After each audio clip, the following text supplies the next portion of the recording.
y probablemente podría ser que se refiera a este caso. Bueno, tenemos ya a nuestro primer invitado del día. Luis Vicente León está con nosotros, el presidente de Data Analysis, analista político de muchísima trayectoria en el país, al que le agradecemos la posibilidad de poder conversar con él a esta hora en Venezuela al día. Luis Vicente, bienvenido. Buenas tardes, ¿cómo estás? Buenas tardes, encantado de hablar con ustedes.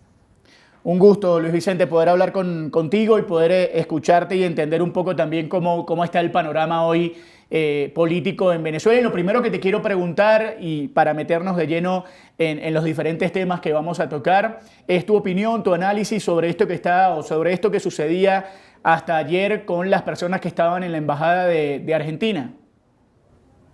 Bueno, mira, yo creo que la buena noticia es básicamente cualquier liberación de personas que están vinculadas al área política, políticos, etcétera, que puedan ser liberados, genera siempre satisfacción y distensión en el entorno político. Y la verdad, yo celebro básicamente la liberación para ellos y para su familia. Ahora, entrando al análisis de lo que ocurrió, la verdad es que nosotros no tenemos más que hipótesis sobre lo que realmente ocurrió ahí. No es posible, lamentablemente, no es posible basarse en las declaraciones de las partes en este momento. Y no es posible basarse en las declaraciones de las partes porque la situación política venezolana es muy compleja y normalmente los intereses encontrados entre las partes involucradas, me refiero al gobierno de Venezuela, al gobierno de los Estados Unidos y a la oposición en Venezuela, tiene no solamente intereses que los puede llevar a colocar información de alguna manera que le convenga desde el punto de vista de lo que considera su estrategia comunicacional, sino que además las experiencias pasadas nos indican que la información oficial de cualquiera de los lados no siempre es correcta o completa y por lo tanto hay que verlo siempre con mucho cuidado. La verdad es que tenemos los dos escenarios. Una extracción como digamos algunos la están viendo, una extracción radical, un helicóptero que entra como una película hollywoodense, etcétera, eso no pasó.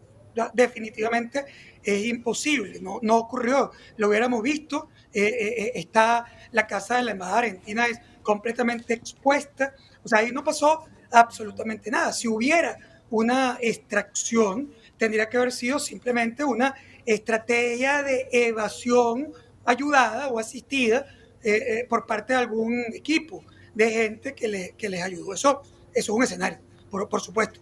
Es un escenario como cuando sale en la maleta de un carro, etcétera. Es decir, ese tipo de cosas es lo máximo que pudiera haber ocurrido como una extracción y llevarlos hasta la frontera para sacarlos básicamente por frontera de Venezuela o por alguna vía alterna que tiene que ver básicamente con las lanchas a las islas, etcétera. Pero no una extracción hollywoodense. O sea, eso no ocurrió. Y es muy importante la diferencia, porque no se trata de que en Venezuela entraron unos drones, entró un helicóptero, metieron un avión americano, lo sacaron a juro y el gobierno venezolano se quedó sin poder reaccionar. Ese escenario no existe, no es posible y no lo vimos en Venezuela. Ahora, el otro, que es básicamente una operación también de extracción y también eficiente, es un escenario perfectamente posible. No podemos decir que eso no haya podido ocurrir. Lo que sí hay que decir es que es extraño, por lo menos. Y digo que es extraño fundamentalmente porque esta embajada estaba completamente custodiada, llena de policías, con calles cerradas, e incluso ha sido desalojadas las casas alrededor de esa embajada.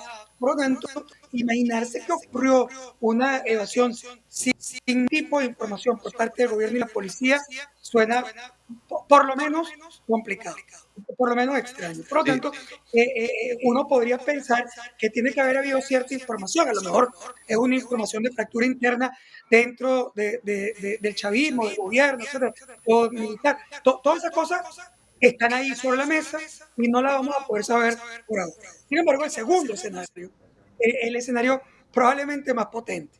No quiero decir que sea el único escenario, pero es un escenario muy potente y es un escenario de que esta salida haya sido una salida negociada, en una negociación de alto nivel que, que la vamos a ver en desarrollo en los próximos meses. No la tienes por qué ver en este momento. Recuerda que la mayoría de las negociaciones importantes de Venezuela no han sido públicas.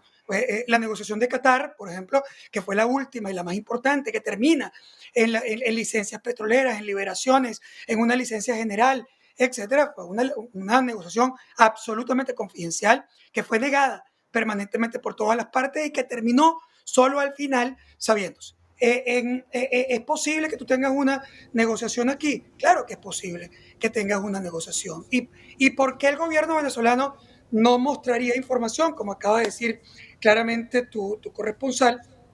Es decir, ¿por qué el gobierno venezolano se calla? Porque puede ser parte de esa negociación.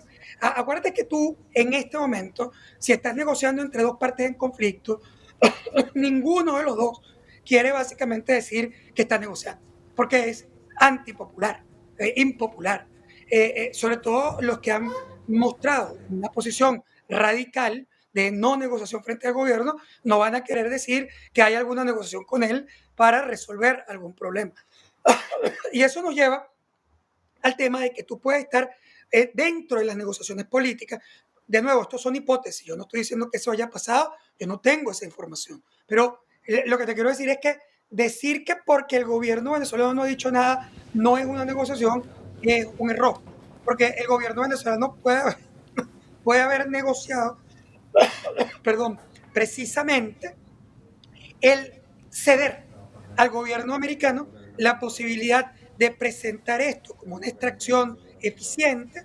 ¿Por qué? Bueno, porque le permite ganar terrenos políticos para la segunda parte, que es la contraparte que va a recibir el gobierno de Maduro, que tiene que ser importante en todo caso para que el gobierno venezolano estuviera callado y permitiendo básicamente que eso ocurriera. Si hubiera una extracción no negociada, el gobierno venezolano no solamente hubiera protestado, sino que hubiera parado automáticamente los aviones de migración que están aterrizando hoy, de deportados que están aterrizando hoy, que son parte también de una negociación entre el gobierno de Venezuela y el gobierno de Trump. Esos aviones no están aterrizando aquí porque les anota, porque Estados Unidos los mandó sin permiso. Esos aviones aterrizan aquí en acuerdo pleno con permiso, están permisados por el gobierno venezolano. Es muy raro que si hubiera habido una extracción no acordada, el gobierno venezolano estuviera recibiendo hoy esos aviones tranquilamente. Por lo tanto, tenemos que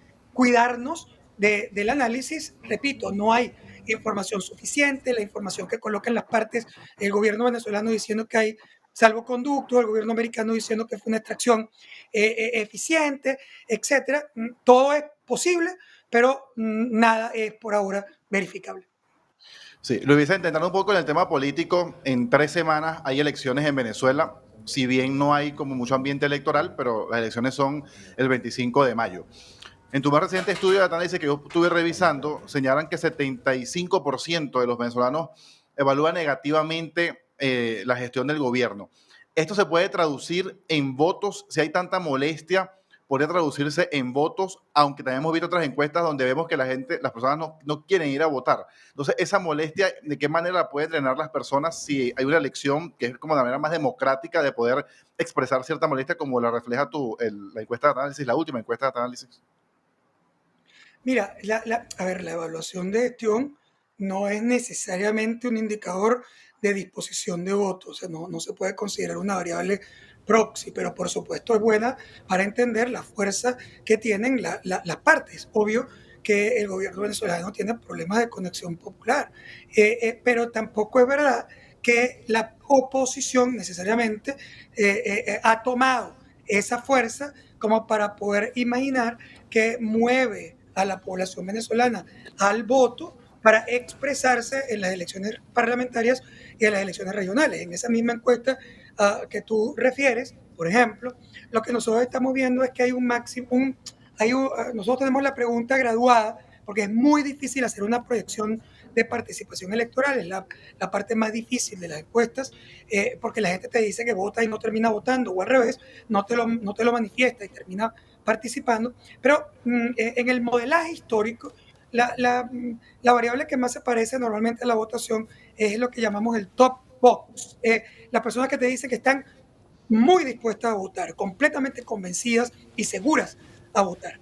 Ese grupo que está completamente seguro a votar es apenas de entre 17 y 18% de la población total. O sea que estamos hablando de una disposición de voto muy baja en comparación a la historia electoral venezolana, y tiene mucho que ver con lo que ocurrió en las elecciones presidenciales, pero también hay una convocatoria explícita de la oposición institucional dirigida por María Corina Machado, que sin duda es el líder más importante de la oposición, a abstenerse. Por lo tanto, si tú tienes un llamado explícito a votar, a no votar, perdón, obviamente que tú tienes un grupo de la población que responde a ese llamado y reduce la disposición de participación. Pero además hay una gran desconexión entre la población y el liderazgo.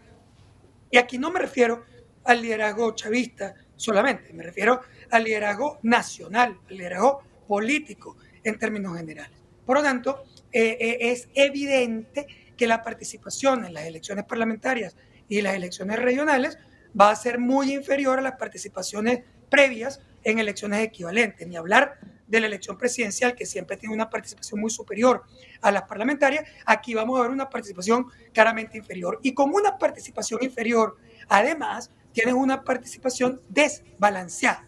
¿A qué me refiero?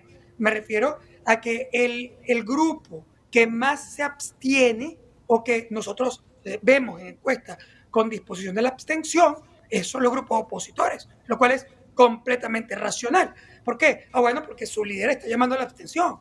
Entonces, obvio que el mayor grupo de personas que están diciendo que no va a presentarse en las urnas electorales son grupos opositores. Entonces, la popularidad global, es decir, la matriz de preferencias del país, no tiene absolutamente nada que ver con la participación electoral y las fuerzas de los candidatos o los partidos dentro de ellos. Y por lo tanto, el chavismo se potencia desde el punto de vista porcentual, no sobre el total del país, pero sí sobre el total de la participación. Entonces, ellos van a la elección con una ventaja importante con respecto a cómo fueron a la elección presidencial. Sí, hablando precisamente, digamos, de esas ventajas